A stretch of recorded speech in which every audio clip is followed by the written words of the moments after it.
Do not attempt to contact loved ones, insurance agents, or attorneys. Shut up. Do not attempt to think, or depression may occur. Stay in your homes. Curfew is at 7 p.m. sharp after work. Anyone caught outside the gates of their subdivisions after curfew will be shot. Remain calm. Do not panic. Your neighborhood watch officer will be by to collect urine samples in the morning. Anyone interfering with the collection of urine samples will be shot. Houses will be inspected for trace elements at noon.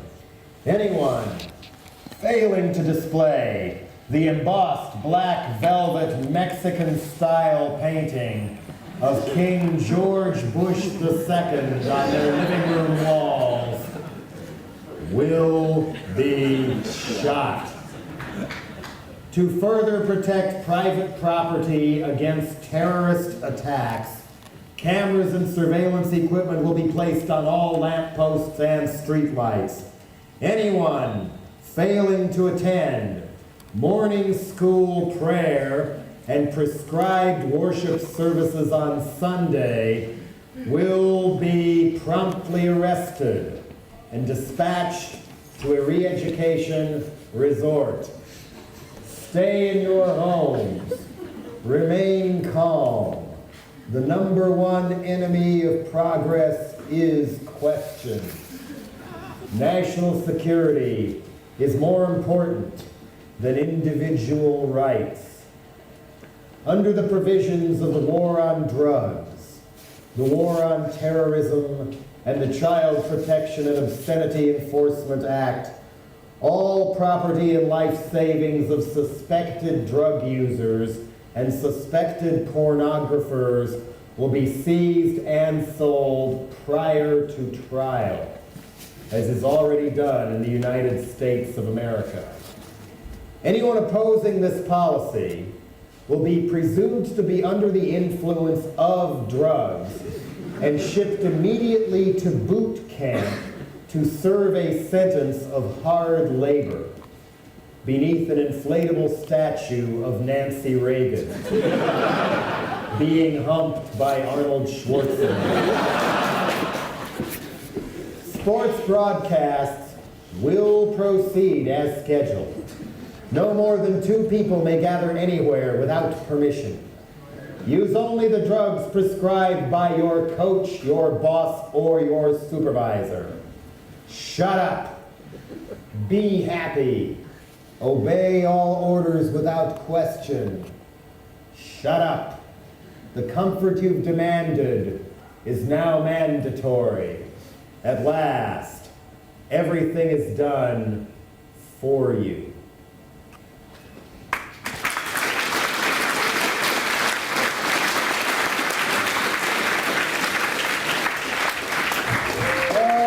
Thanks a lot for coming down and all. Let me readjust my kooky little table here. That's why I can't see. Okay. It's weird. I have a funny feeling I saw Bauhaus in this room on almost exactly this date, 23 years ago. And it was real good, too. They hadn't gotten big yet. That first album, the really dark, deadly one, In the Flat Field, had just come out. And so they started the set with Bela Lugosi's Dead in pitch darkness.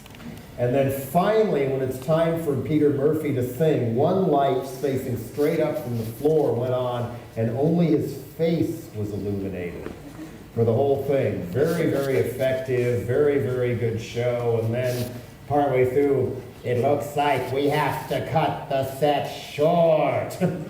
So I think it was Telegram Sam, and that was the end of the night. But quite a deadly show at that point for them before the whole goth thing got all cartoonified and attached to them among other bands. I mean, Ian Curtis from Joy Division had killed himself only 2 or 3 months before, and here came a band that acted like they liked the very spot in hell that he was trying to get away from.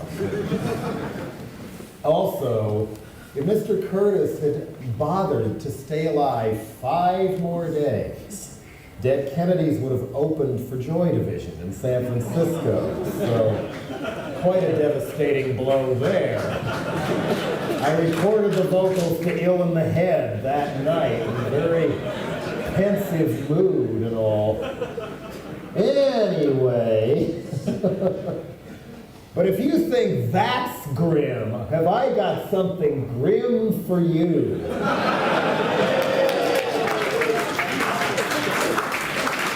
2 more shows and I go back to California and this is in charge. What kind of Walt Disney meets Joseph Goebbels coup is this? Anyway, hasta la vista, democracy. I'll be back. And as I'll get into later, you have to go to America if you can stomach such things to actually grasp how much more tightly controlled and censored the corporate-owned mass media is there compared to here. And all they're doing over there apparently is Arnold Mania! Arnold Mania, they call it. This will make people forget how his buddy Bush, who he says is California's best friend, fucked up in Iraq so bad. Arnold Mania, they're already, one senator is trying to get a movement going to change the Constitution so he can become president of the United States. And hey, we haven't had anything like this since Ronald Reagan. We haven't even begun to recover from the last Ronald Reagan. That's right, that was the other horror that happened. Right about the same time I saw Bauhaus, presumably in this room, was Reagan became president. And people were like, how can your country elect a cowboy actor? And I was like, well, that's assuming he was actually elected and not selected. I mean, we all know that Bush stole the election from Gore in 2000, but in a way, a lot of those elections have been stolen ever since I was born because corporations own and operate both candidates. We live in a one-party state masquerading as a two-party state. We might as well call them the Republicrats or the... Where is it? Where is it? Okay, announcement time. Number 1, turn your fucking phones off. Number 2, if you can't find a place to sit down, the balcony's open and there's hardly anybody up there. Bauhaus looked good from the balcony, I promise you. It'll be all right. But anyway, you phone people who can't bear to be like, oh, somebody might call me.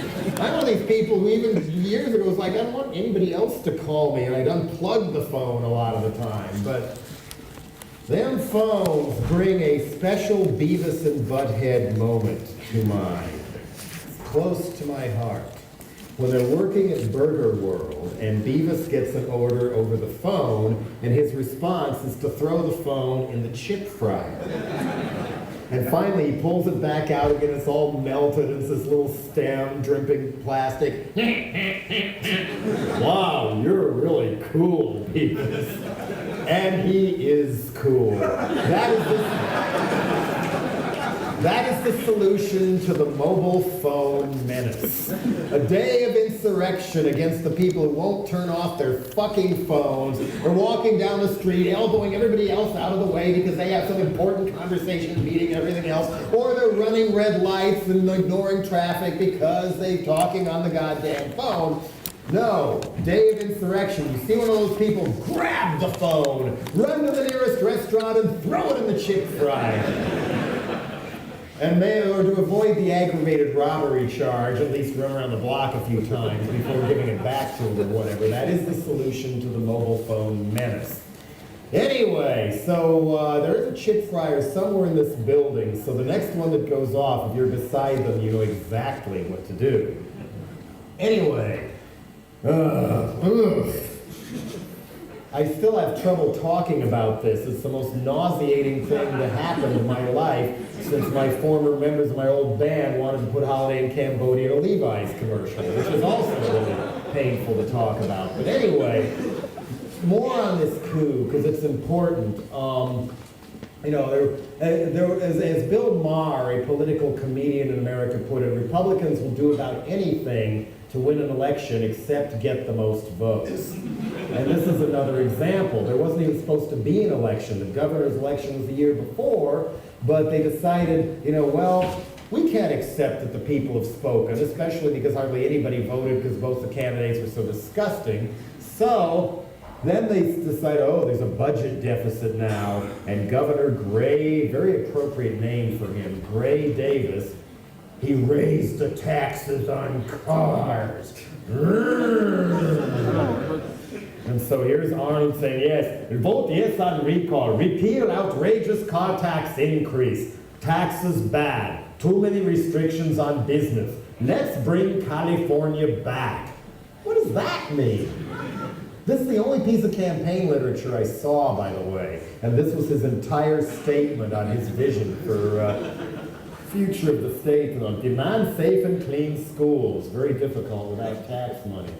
And help businesses grow. I want to be the people's governor. I will work honestly, without fear or favor, to do what is right for the people of California. I hope you will join me in our, wait till you find out who our is, campaign to bring California back to the people. The people, the populist revolt. I mean, what? Are people that stupid? Apparently they are. Anyway, the taxes on cars went up. Oh, I pay taxes for anything or anybody. And so this multi-gazillionaire car alarm tycoon started floating the idea of a recall, and people mostly didn't take it seriously until he threw $1.5 million of his own money into it, thinking he could, you know, hiring professional petition signature gatherers from out of the state and things like that. Then I figured, okay, that means people will be so grateful to me that they will make me governor. But then Arnold announces his candidacy on a chat show in the middle of the night, and Darrell Issa, the car alarm tycoon, just cries at the microphone, withdrawing from the race and all. And then Arnold is in driver's seat. But he doesn't campaign in front of real people for the most part. He just went to other chat shows. Oprah Winfrey, Larry King, Howard Stern, none of whom allowed any other candidate to counter what he was saying on those shows. And since it was a recall election, and all of a sudden, instead of like a handful of candidates, there were 135 on the ballot. I wasn't one of them, sorry. I didn't want to take votes away from Gary Coleman. Or Larry Flint, who ran under the slogan, the smut peddler that cares. Jack Grisham from TSOL ran too, and very upset about being screwed by our healthcare system, which I can fully understand. But once he was in, it was all Arnold all the time, and nobody else had a chance. Arnold also refused to debate the other candidates. Finally, at the very end, he agreed to appear on the last debate, only grudgingly, and only if the questions were scripted and sent to him in advance.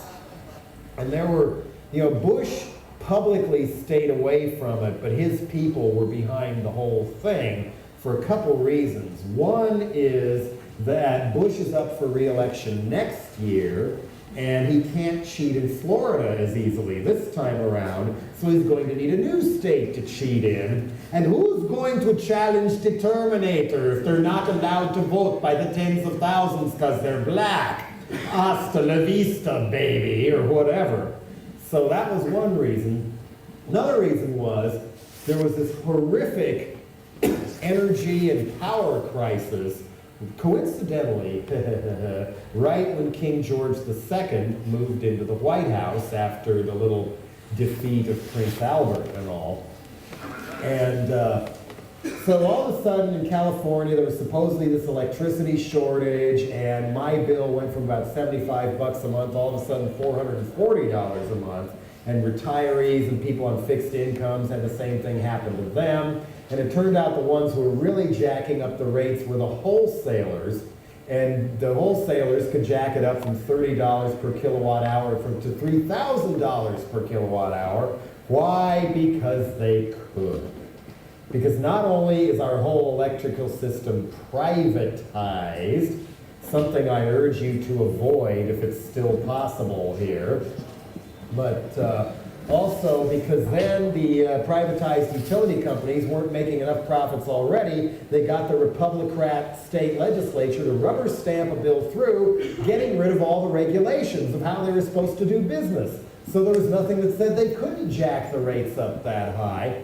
And then, so the two main electrical companies who were buying the electricity wholesale from the power plants went tens of billions of dollars in debt real quick. And instead of challenging them and challenging the people cutting off the juice and jacking the price up, Governor Davis rammed a bill through the state legislature giving these two electrical companies a $40 billion bailout of taxpayers' money, which would have been much better spent just giving it back to the taxpayers to put solar panels on their houses for free, so they didn't have to buy electricity from these clowns anymore. But anyway, meanwhile, it was later discovered that one of the people who was mainly responsible for manipulating the market and jacking the rates way up and the wholesale prices was a company called Enron. Perhaps you have heard of them. You know, they designed and built King George W. Bush, and right after they scammed this, it failed to prevent them from being the largest bankruptcy in American history up to that point. And there's been another bigger one since then. But anyway, so Enron and Ross Perot, among others, were laughing all the way to the bank down in Texas where the natural gas pipelines are, among other things. And, but eventually, after a lot of public prodding, Governor Gray Davis filed a $9 billion lawsuit against the people who had run Enron and these other companies. And for $9 billion, but that lawsuit can be withdrawn at the governor's pleasure because he filed it. So why not just switch the governor to get the lawsuit withdrawn, which is exactly what happened. Schwarzenegger was meeting with the head of Enron and others for 2 years before they engineered this. So now, for putting a few tens of millions of dollars into a sham recall election, now these people have saved $9 billion at the hands of the people's governor. Triumph of the will. And speaking of triumph of the will, or triumph of the shrill, maybe, I don't know, has anybody out there ever seen an old American cowboy movie called The Terror of Tiny Town? No? From the 1930s, and it says right at the beginning, it's a rollicking, rootin', tootin', shootin' drama of the great outdoors. And I'm not much for cowboy movies, but this one is special because it's an all-midget cast. Yeah, all-midget western. And the hero, of course, in the white hat is played by Billy Curtis. That's his only name, the hero. And the villain, played by Little Billy, who was bigger than Billy Curtis and wore a black hat. And he stormed onto the set as soon as the credits were done. I'm the baddest old gray in all of Tiny Town. And outside of Tiny Town, there were two big competing ranches. And the villain strolled into the saloon and just came out and announced to the sheriff, I'm grabbing myself a nice piece of it, nice bunch of cattle from both sides. And each side blames the other. I'll finally wind up owning both outfits. The sheriff pleaded, but it's my duty to keep the peace. Kind of like the United Nations. To which the black hat villain said, it's your duty to do as I tell you. Kind of like somebody else we know. And then he sauntered up to the floozy bar, saloon girl hanging out at the bar, who's listed in the credits as the vampire. I'll keep my promise and load you down with diamonds. So in no time, he arranges so the hero in the white hat is framed for killing one of the ranchers, Tex Preston, the owners of one of the big ranches. And then Black Hat gets too big for his britches and cold cocks the saloon girl when he goes back into the bar for reasons never explained. And then when the sheriff finally stands up to him, he shoots him dead in cold blood. But for that, he's got to hightail it out of town. And the hero in the white hat, who's been released and exonerated by then, corners the villain in a cabin in Big Rock Canyon. And a knockdown, drag-out fight begins. Meanwhile, the vampire has come to, and she rolls a cluster of dynamite sticks into the cabin. The fuse burns. The hero, at the last minute, of course, escapes into the arms of the good girl, who has now inherited the Preston Ranch, while the villain is blown to smithereens and everybody lives happily ever after. The moral of the story, why Iraq?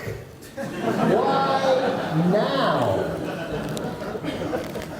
You're not supposed to say this where I come from, but as far as I'm concerned, nobody has been more cold and cynical and exploiting the horrible tragedy of September 11th and gone farther out of their way to piss on the graves of the victims than the Bush administration themselves.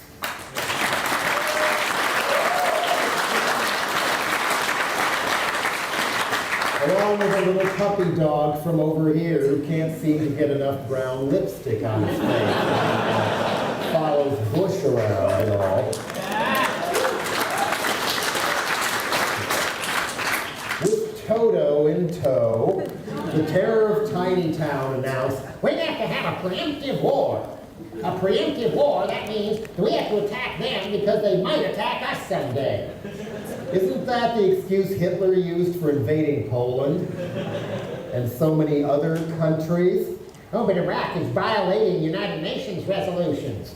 Well, a preemptive war violates the United Nations Charter itself, written mostly by the United States of America back in 1945 for the specific purpose of outlawing preemptive wars. But, and who is the main violator of United Nations Security Council resolutions? Who's violated more than anybody else? Got it. Israel. Number 2 is Turkey. We have to have a preemptive war because I know for a fact that Saddam Hussein might have weapons of mass destruction. And we still can't find any. Colin Powell and Bush claimed that Saddam Hussein had 100 to 500 tons of nerve gas, and we have found none of it. Saying, oh, well, we never expected to actually find it. It's too well hidden. It won't turn up for years. That's one going around. Another one was, well, Saddam said he had that much, and we believed him. They're using that one now, too. Because after all the people combing the country, 1,000 inspectors and $300 million supposedly put into this part of it, and all Bush's hand-picked CIA guy reported back was, okay, we found one vial of botulinum toxin in a scientist's apartment, and that's it. And all the scientists, we've instead of, be shaking their hands saying, okay, we need your help finding the weapons, instead we've been storming their homes, putting M16s to their heads on the floor, handcuffing their kids and their wives, and giving them lie detector tests, which they keep passing when they say there are no weapons of mass destruction left. So now we're claiming that Saddam Hussein has a secret method of hypnotizing scientists so they can pass American lie detector tests. And even before we went off on what is probably the worst foreign policy mistake in my country's history, and may prove to be even one of yours too, Bush and his cowboys were just scrambling, trying to find some excuse people would buy. How is this going to make our country safer? I don't know.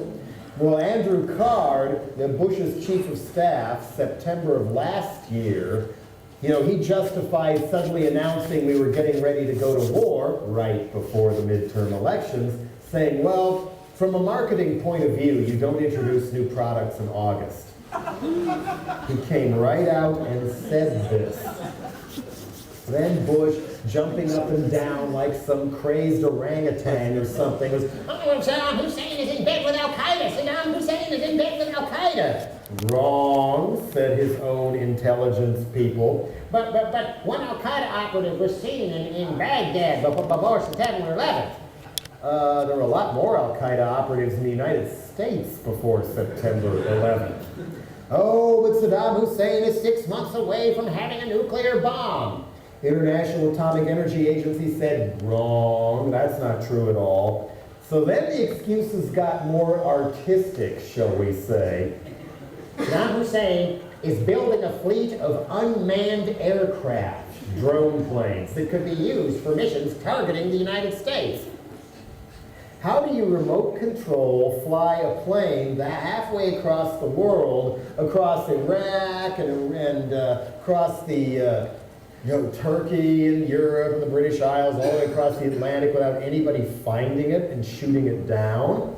But they did actually find a drone plane. It was propeller driven. It had a fuselage made out of balsa wood. And it was held together in part with duct tape. A weapon of mass destruction if I've ever heard one. Range of a few miles apparently though, so the program's making progress. So then we said, well, you can't see any of the weapons of mass destruction in all of our spy photos because they're all hidden in mobile labs and trucks that drive up and down Saddam's highways, so we can't find anything. I haven't heard of nuke labs in the back of a semi-truck since an old American 60s TV spy comedy named Get Smart. But, again, picture this. Here's a scientist hunched over, and then inside the truck, maybe a petrol truck or something, smells great inside, I'm sure. Monkeying around with the anthrax, bong, bong, bong, trying to make an atomic bomb, bong, bong. I don't know about that one either. Then my favorite of all, if we go blow people away and kill thousands of people and occupy Iraq, peace will break out all over the Middle East. Democracy will flower everywhere. Suddenly there will be elections in Saudi Arabia and whatnot. And of course the Israelis and the Palestinians will march arm in arm to the dance together. And a lot of the Bush people still believe this too, that Iraq is their little laboratory for their idea of corporate managed democracy and a completely privatized society all run by foreign corporations. Yeah. Anyway, so none of those worked. So then, if you recall, I think this was again about a year ago where Colin Powell was the one who had to walk the plank and go to the UN and do his best step and fetch it imitation, saying with a straight face that now there was conclusive evidence, new secret evidence that Saddam Hussein had all these badass weapons of mass destruction, and we got it from an unimpeachable source. Tony Blair. Well, turned out the Blair Pitch Project wasn't such secret evidence at all. He swiped it straight off the internet from a paper written by a guy connected with California State University in Monterey. And the guy who wrote the paper went public and said, hey, wait a minute, if the guy had just told me he was going to swipe my research, I could have given him up-to-date research. Because what Blair said was the weapons stockpile in 2002 was the one that the guy was writing about in 1991. So Blair then says, I can't remember the exact quote, you probably can, it's something effective, Saddam Hussein could strike us with nuclear weapons in 45 minutes.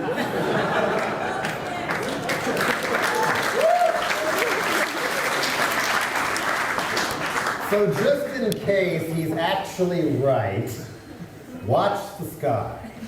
And if you see a balsa wood plane at slow speed with a nuclear bomb duct taped onto it, you have 45 minutes to cover yourself with butter or lard or whatever, cornflake or breadcrumbs, and run on down to Kentucky Fried Chicken or a chip shop.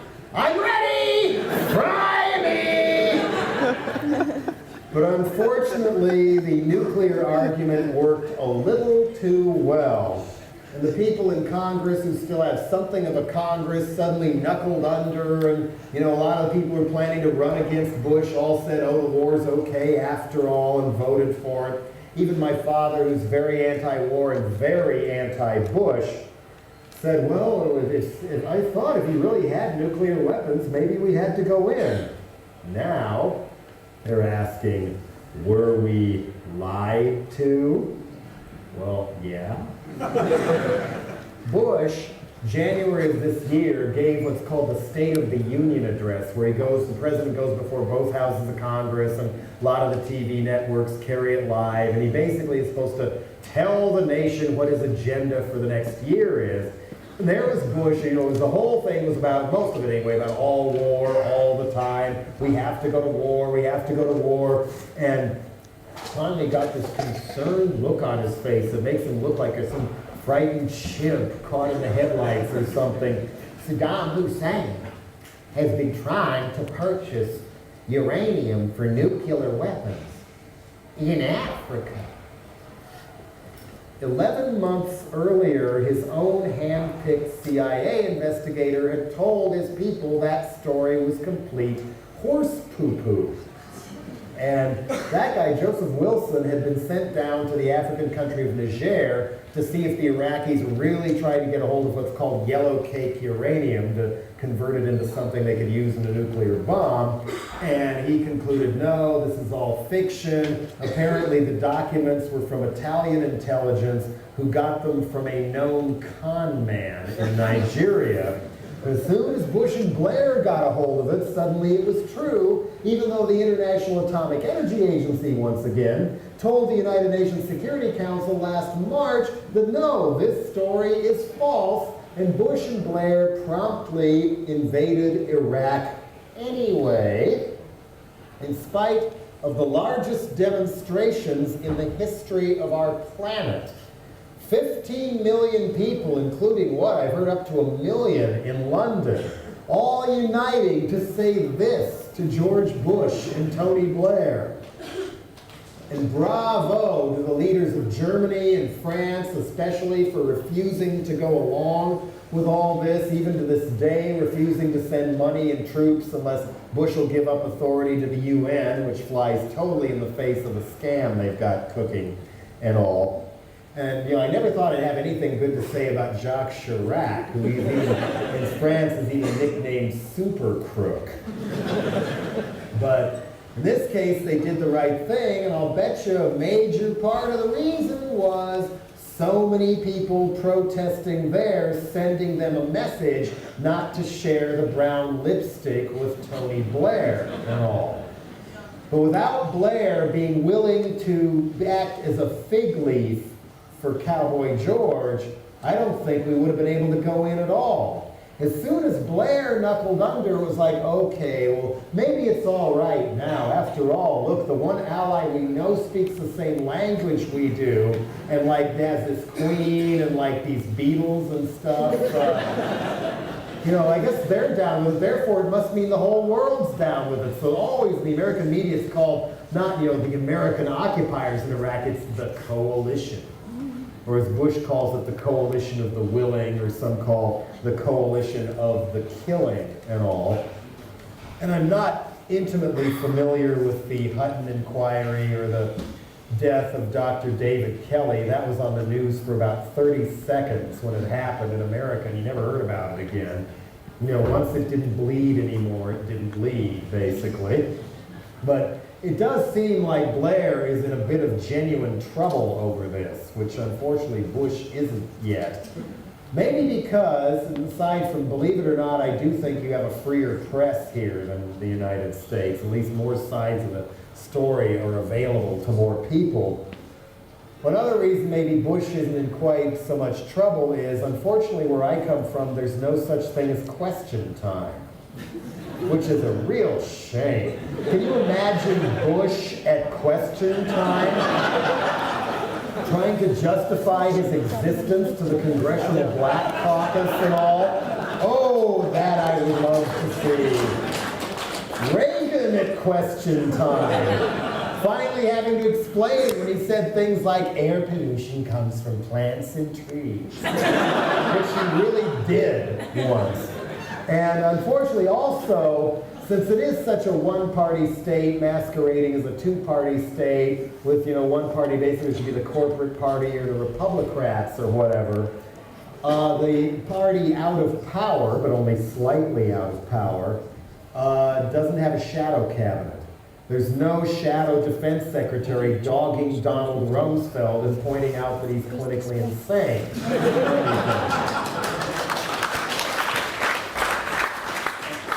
But here's Blair talking about, pride and strength in Britain, hearkening back to the beloved days of the empire as he hands over your sovereignty to the United States, or at least to corporations. Blair said, if Britain went in, he was going to be a leash on Bush, and this would keep the Americans from going too far. What happened to that? And he could have used the special friendship of the United States to, prod Bush into keeping this under the umbrella of the United Nations, but oh no. Why? But meanwhile, Powell, back at the United Nations, with his Blair Pitch Project and all, he claimed he had photographic proof. Remember that? The photographic proof, a blurry satellite photo of what looked like a warehouse or something with sand and rocks around it, which could have been a Walmart or an IKEA store under construction in Arizona, from all you can tell from the picture. But no, conclusive proof, words with arrows pointing to different parts of this blank-looking roof of a building. And look, there's even a truck in the picture. What does that tell you? How much more do you need to know? Well, it turned out the building was in Iraq, and it had no running water and no electricity, kind of like most of Iraq now. And photographic proof I've kind of had trouble with for years now, especially after I was out causing a bit of trouble at the Republican National Convention in Philadelphia in the summer of 2000, where Bush got nominated and all. And I didn't get into the convention hall on that one, but there was Bush accepting his nomination and coming across like some college fraternity boy or something, just trying to get on the debate team. This plastic fake marble podium that looked like it was too big for him and all. We're going to make America strong and America proud. I will restore honesty and dignity to the White House.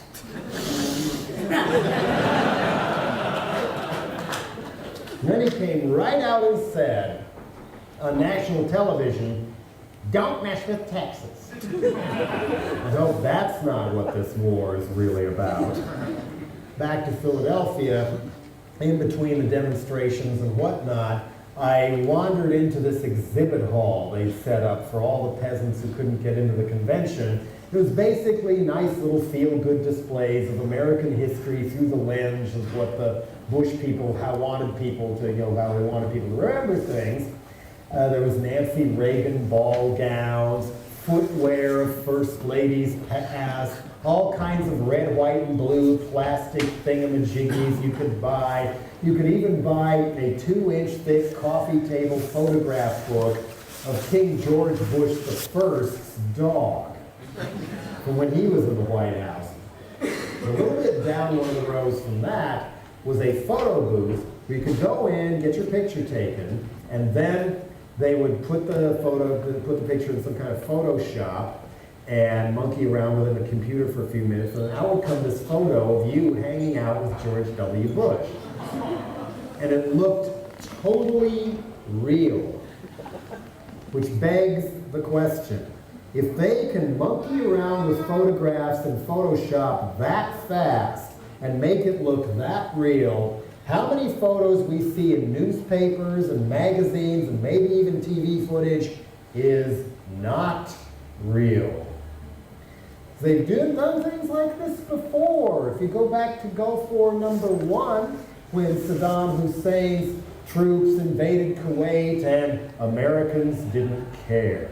Maybe because they had no idea, they'd never heard of Kuwait, never heard of Iraq, and most could probably not find Persian Gulf on a map. Probably couldn't even find England on a map. I kid you not. This is what happens when you keep cutting taxes for schools and then complain when kids turn out stupid and violent when they come out the other end. Anyway, in come the troops. Something had to be done to rile the American people. The story splattered across the corporate news. Saddam Hussein's savage army is dumping premature babies out of incubators and hospitals in Kuwait and leaving the little babies to die on the floor as they run off with hospital equipment back to Baghdad. And then they trotted out a seemingly shell-shocked young Kuwaiti woman who testified before Congress and thus the cameras as well. Please, America, look what they're doing to my country. Please, save Kuwait for democracy. Turned out, story was planted and the woman hired by the Hill and Knowlton Advertising Agency, who were employed by the Kuwaiti royal family to wag the dog and persuade the American people that they needed to have a full-scale war in the Middle East just to put the royal family back on their throne. Democracy, of course, be damned. Turned out the woman was also the daughter of the Kuwaiti ambassador to the United States, and George Bush I gave the Hill and Knowlton Agency a $14 million bonus of taxpayers' money for their good help in promoting the war. Before that, we were terrorized by the Libyan hit squad. Breaking news, breaking news! The Libyan hit squad has infiltrated the United States, dispatched by the wicked Gaddafi to assassinate Ronald Reagan. Which some of us were going, yeah! Go, go, go! Woo! Is there a balsa wood plane out there? They're going to assassinate Ronald Reagan. And they had pictures of him in the paper eventually, all the composite drawings and the sketches of what they supposedly looked like. I wanted to use that as a promo photo for dead Kennedys who got shot down on that one, unfortunately. Then it was revealed only a few years later during the Countergate scandal, when Reagan was still president, that the Libyan hit squad never existed.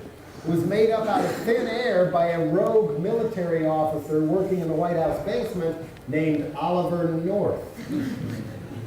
Gulf of Tonkin incident, even worse. 1964 splattered across the corporate news. North Vietnamese gunboats, communist boats have been firing on American ships. And President Lyndon Johnson used that to ram the Gulf of Tonkin resolution through Congress. Only one senator had the courage to vote against it and not worry about being called soft on communism or whatever. But voila, the Vietnam War was on. What did that gain? What did that accomplish? Almost 60,000 Americans dead. Many more maimed and scarred for life, some of whom are still living in the street, and dwarfed by the estimated death toll of the Vietnamese to be between 1 and 2 million people. And now, the corporate media just acknowledges as though it's no big deal that the Gulf of Tonkin incident basically never happened. Yeah. So now, to keep us going along with the war scams and keep us too frightened to do anything about it, we have unending terrorist alerts. I think there's been a new one in the past few days, too. Started out after September 11th, every 6 weeks to 2 months, like clockwork, one of the Bush bigwigs would come out and say, well, we have good, reliable reports. There's going to be another terrorist attack somewhere in the country in 5 days. And they never happened. They were supposed to blow up the shopping malls on Halloween. Didn't happen. They were going to blow up our Independence Day parades on the 4th of July. That didn't happen either. So now they've got us down to a color code system. Mostly every day is a yellow day. Moderate terrorist danger. But every once in a while they raise it to orange alert. Orange alert, red alert, every flavor in a box of Fruit Loops alert. The terrorists are coming, the terrorists are coming. Duct and cover, America. Buy rolls of duct tape, tape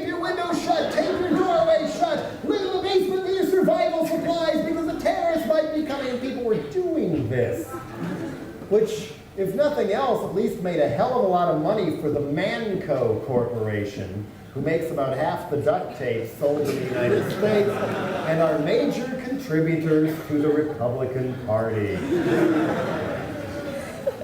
And before that fall of September 11th, make sure people were really cowering under their beds, scared of the terrorists and all, when the Republicrats rammed through John Ashcroft's USA Patriot Act. So I think some of you have trial for no reason. They can't have a hearing, can't have a lawyer, can't even talk to their family in some cases. There's 600 people, mostly from the Middle East, who've been in jail for 2 years now and have no idea why they're there and have no way of getting a hearing to get out. And it's a shame hardly anybody in Congress bothered to read the Patriot Act, because also buried in there, it said the FBI can now break into anybody's homes anytime they want to and go through your stuff, go through your computer, go through your hard drives, put a little, I guess it's a cookie thingy on there so they can monitor all your keystrokes after that, and they go straight to Uncle Sam, and not even tell you they've been there. But if you catch them there, or find them going through your business records at work or something, and tell anybody else they've been there, you can go to jail for that, too. But hardly anybody protested this at the time because we were all being terrorized by stories all over the media of 2001 and Anthrax Odyssey. I was over here when that happened, and it might have been the Sun or one of those had a whole full-page headline, "I've got anthrax." And I couldn't resist cutting it out and taping it to my chest and wearing it around the streets of London the rest of the day.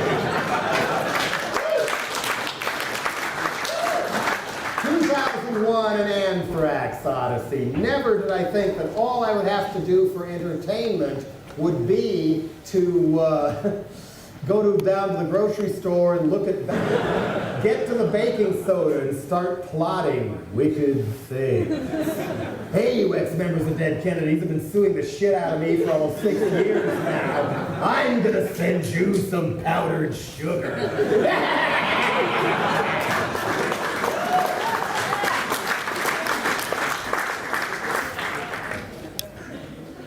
We have to go into that horrible story again.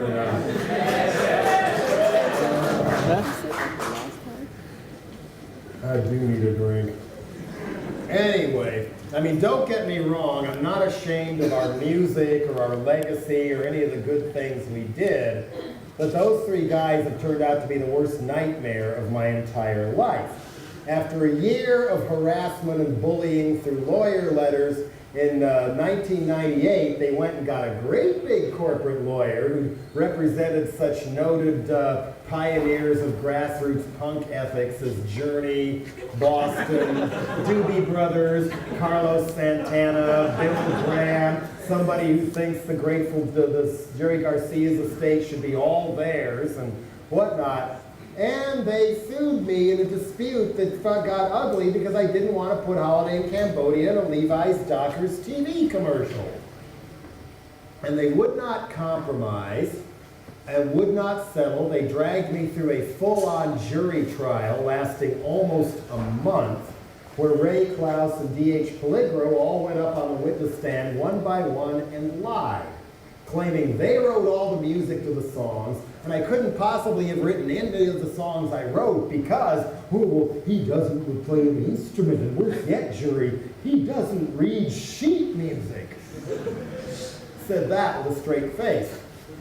And they said they wanted damages because, like most labels, especially community-oriented grassroots ones, we put some of the money we made into helping other bands. Ooh, that should be punished. Punishment for No Means No and Alice Donut and way back when the very first 7 Seconds EP, and damages for the Amoebics and Victims Family and the newer ones like Ayahuasca and the Flaming Stars and the Fleshies and Dead Weight and Comets on Fire and whatnot. They wanted damages for all of that. Even though I put out their non-Dead Kennedy solo projects too when no one else would. And they wanted damages because those didn't sell as much as Dead Kennedys did. And granted, there was an accounting error on our part that amounted to about $1,500 per person per year. And these guys were getting good money. They never even bothered to get jobs. Coexist peacefully. Here's Bush on the Middle East. Yeah, she buried her head in her hands already, and I'm really getting started here. It is clear our nation is reliant upon big foreign oil. More and more of our imports come from overseas.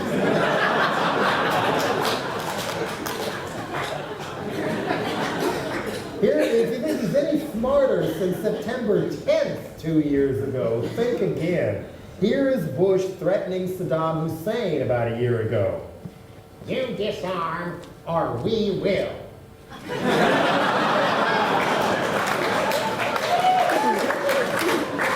And now he's asked, well, where is Saddam Hussein? You can't even find him. And he says, Oh, I don't know how close we are to getting Saddam Hussein. You know, it's closer than we were yesterday, I guess. All I know is we're on the hunt. but what about the costs of this war, and you're cutting so many billions and hundreds of billions of dollars in taxes just to benefit the richest 1% of the population? The economy is going totally down the toilet because of your deficit. What are you going to do about that? Well, part of the deficit, no question, was caused by taxes. About 25% of the deficit. The other 75 to 50% caused by lack of revenues. An additional 25% caused by additional spending on the war on terror. Which adds up to 125%. Families is where our nation finds hope, where wings take dreams.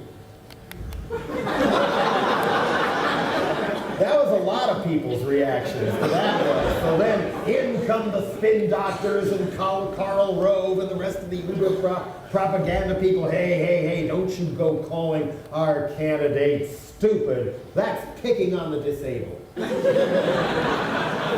He's just dyslexic. And I mean no ill will towards anybody who suffers from dyslexia. There's at least 2 in my extended family, and they've been through hell because of it. But should we allow somebody who may see things backwards or in a mirror image or whatever be allowed to have their own pause on weapons of mass destruction? Hey, Condoleezza. Hey, Rummy. Hey, Uncle Dick. Come here a minute. Look at what I found in the Oval Office. Look at all these buttons. Let's see what they do. We just launched nuclear missiles towards China, sir. Oh, well, that's too bad. I guess I'll bring them back. You just pushed the button that says they can't be brought back, sir. Oh, really? Let's go watch some baseball. Right before I left on this tour, Bush admitted he doesn't even read the newspaper anymore. Or he never did, probably. Doesn't even read that. I'll glance at the headlines. Just a kind of a flavor for what's moving. I rarely read the stories and get briefed by people who are probably read the news themselves. Great to have that kind of information when you're launching a war. Will the highways on the internet become more few? I know how hard it is for you to put food on your family. I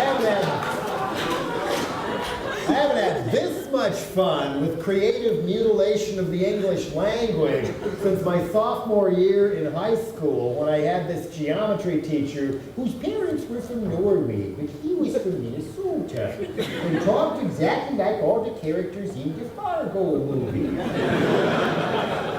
And he had baggy Charlie Chaplin pants and a flannel hunting shirt with a white shirt and a skinny tie underneath and a somewhat disproportionately small turtley head with wavy widow's peak hair on top. And it started out, it seemed like it was just going to be another dull math class for the first few weeks. Then it began to get interesting. Yeah, we're talking about the angle C-A-B. Excuse me, B. Angle A-dwee. Boy, am I having a time today. And then it grew and grew and grew. And me and a friend in an earlier class period started writing his quotes down. And by the end of the year, the notebook was 1.5 inches thick, full of things like his ongoing battles with congruent triangles. Now, we working with Klangagi Trubers. No. Congruent triangulars, or congruent triangulars, or congruent, where was it? Excuse me, oh yes, triangulars, no, tringlers. Oh no, triangulars. Oh, I can't even try. Failing grade became this one day. We got a big, our Naberdith clonks, yeah, hard. But all I got was a flailing groove. Oh, flabby grab, nibble quinkerbean, failing grunt. Oh, great gray. Lassie, bottomless Negro. And then the Freudian slips about food, sex, and Watergate began. Do fluorescent lights save energy? Oh, well, it depends a lot on the boobs, or bloods, bugs, that kind of boobs. So, let's plug in the cabbage, nig, a bobberonk, values, and see what we can do. Then finally, one day, he came out and asked the class, Oberdiampus blabby dwerp. Not one word of English in the whole sentence. I asked him on his door in Oslo and in Bergen, is he really speaking Norwegian? No. Nor is asking the class, poofy snibble abby glob, Norwegian either. Nor is it Norwegian to burst into song in the middle of working on a problem on the board. Rubber gloves, sauteed overnight over fire. Oh, rubber gloves, sauteed over open fire. Why do? Can't? Shouldn't I eat it? Extends X. We've got another quadratic. So we all equal 32. A supposed hotshot from the advertising world named Charlotte Beers to market the Iraq invasion to the Arab street, as they put it. Hey, she'd sold Head & Shoulders shampoo and Uncle Ben's rice. This should be a piece of cake, right? Well, she's been fired. But we are trying to sell a youth culture magazine in the Middle East now. I guess it's supposed to bring out the MTV child that they think is within all Arab kids or something. And it's called Hi! To which the people in the kiosks in Egypt and other places are saying, bye. And, then, of course, repackaging Bush is very important, too. Right after the 2000s, way gone in this department, Ashcroft covered himself with cooking oil before taking the oath of office, as he always has. I mean, that's Pentecostal ritual, I guess. And Bush's problem is he believes, just like Osama bin Laden believes, that he has a personal relationship with God and that they talk regularly. And as his Commerce Secretary, Donald Evans, put it, God called on the president to wage war in Iraq, and that made it a wise decision. And that's what Bush believes, and that's why he can never admit he's wrong. And what happens if somebody gets it in Bush's pea brain that, well, hey, George, you want Jesus to come back, don't you? Oh yeah, I've been waiting to take him around the ranch on Gator. Well, come on, George, don't you realize what you need for that? You need the Rapture. And for that, you need Armageddon. Come on, George. Sharon's doing his part. Push those buttons, George. Launch those weapons of mass destruction. Just think, in heaven, you can be commissioner of baseball. Oh, what else? What else? Oh, that's what, no, go back to this page now. Enough of that.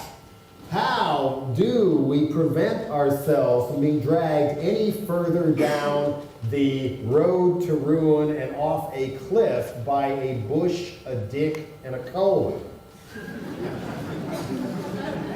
Don't believe the hype. We are patriotic citizens too. Patriotism is more like love of country and the people in it, and it's in taking care of the environment at all and how it affects other countries and their people and their land. Patriotism does not mean giving blind loyalty and a blank check to Tony Blair and George Bush. Know what you think of them. Throw the terror of Tiny Town out of the bar once and for all. I mean, if as many people showed up as they did for the big one here on February 15th, how the hell is he going to get anywhere?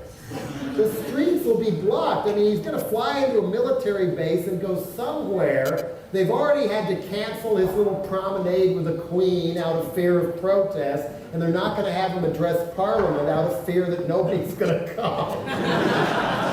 You know, that a lot of Blair's own party will boycott the parliamentary appearance because they hate Bush and Blair so much. So, yeah, please greet him as verbally as possible when he shows up. I think that, I mean, if it got as big as the last one, it might actually crack through and get on the American news. And that would be a real good thing. I mean, being protested helped cost his father the '92 election. You know, in a last-ditch attempt to look more presidential than Clinton, he flew down to Panama, hoping the Panamanians would thank him for the invasion where he picked up Noriega and killed 3,000 to 5,000 Panamanians. He goes to the airport and people are throwing stuff at him, they're booing him and yelling at him, and they were far away but not far enough, and the whole thing got ruined as it was piped back to America. And if not participating in all the independent and underground publishing and zines going on right now, trading information on the internet. That said I was dead, so it must be true, right? Well, wrong. So be careful with that. But another important part right now of becoming the media is just going one-on-one to people you know at home, school, work, family, and somebody you know well.